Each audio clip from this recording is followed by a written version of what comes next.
Perkenalkan, nama saya Nabila Wida Laurentia dengan nomor induk mahasiswa 191802227 dari kelas 6 PHP 51 di kelas Etiket dan Communication Skills dengan dosen pengajar Miss Christina Magdalena, dan juga saya dari jurusan Hospitality dan Pariwisata serta Universitas Bunda Mulia. Saya akan memulai dalam beberapa saat mengenai video saya untuk ujian akhir semester, yaitu membacakan sebuah teks pidato mengenai peristiwa yang terjadi dalam rentang waktu Maret sampai dengan Mei 2021.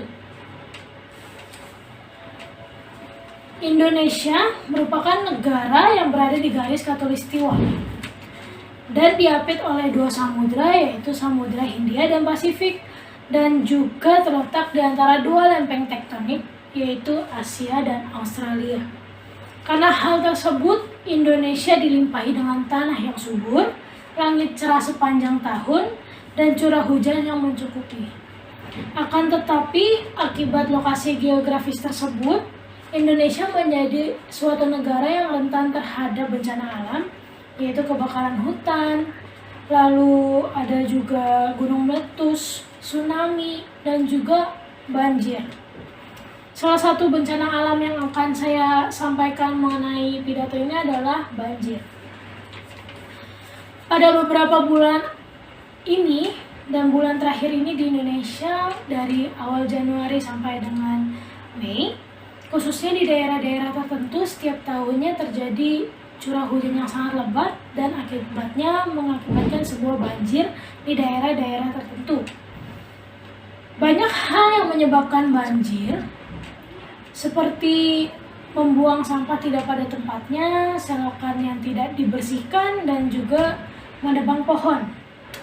Contoh yang bisa kita lihat adalah kita melihat dari kasus pada tanggal 5 April yang lalu di NTT, yaitu terjadi banjir bandang yang terjadi di Kota Kupang, Kabupaten Flores Timur, Malaka Tengah, Kabupaten Lembada, Ngada, Alor, Kabupaten Sumba Timur, Kabupaten Rotendao, Kabupaten Saburai Jua, Kabupaten Timur Tengah Selatan, dan Kabupaten Ende yang diterjang banjir pada tanggal 5 April 2021 yang mengakibatkan 84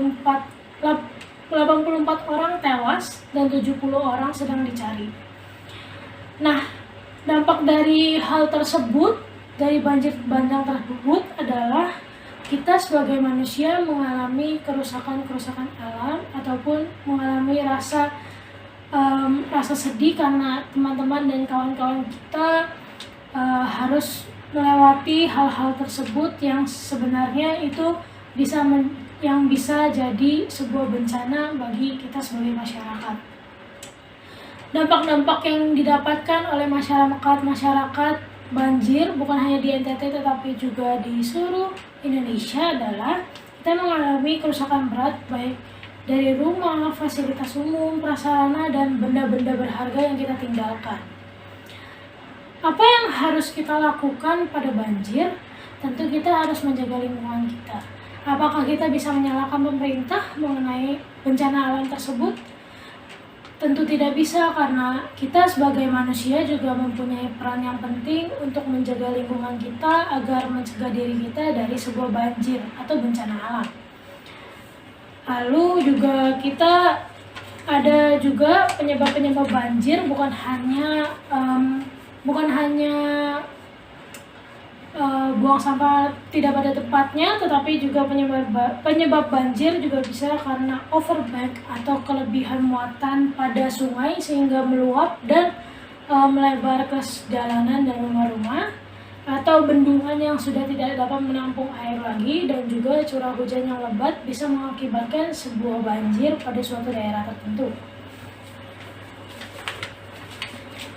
Maka dari itu, salah satu penanggulangan banjir yaitu kita harus bisa melihat dari diri kita sendiri terlebih dahulu. Kita harus bisa mengontrol diri kita untuk menjaga lingkungan kita. Kita harus bisa mencintai lingkungan kita sendiri dengan cara apa?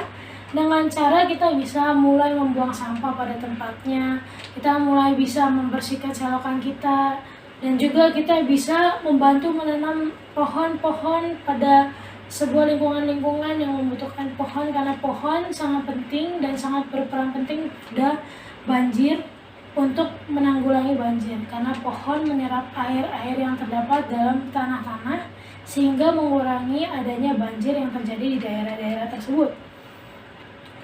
Bukan hanya masyarakat saja yang mengambil bagian dalam menjaga dan melestarikan lingkungan kita, para pihak pemerintah pun juga ikut serta dalam mengambil alih membantu menjaga lingkungan.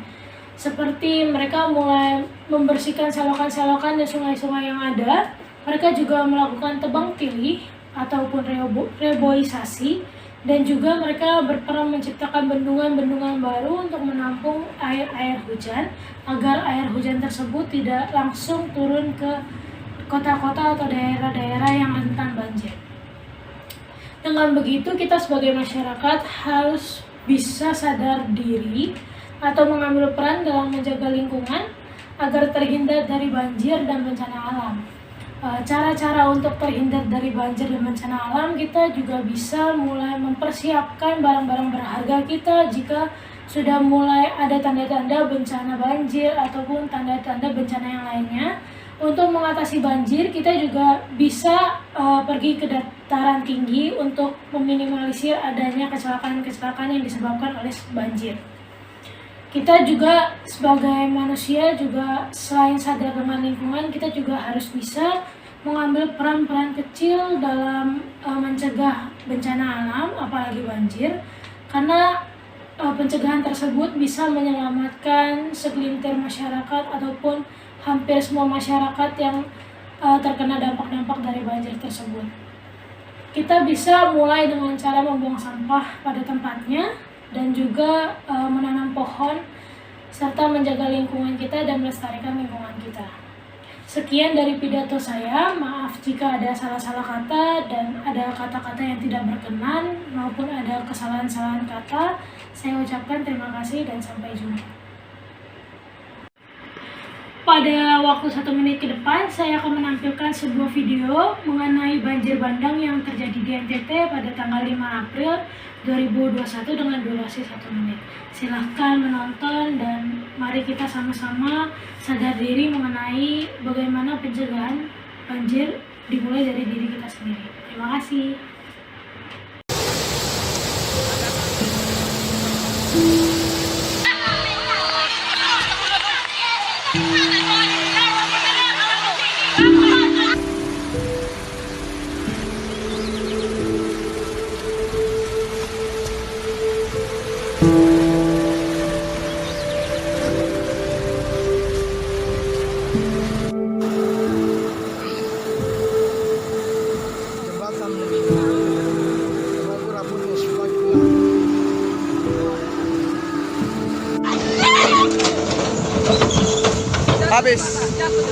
Habis.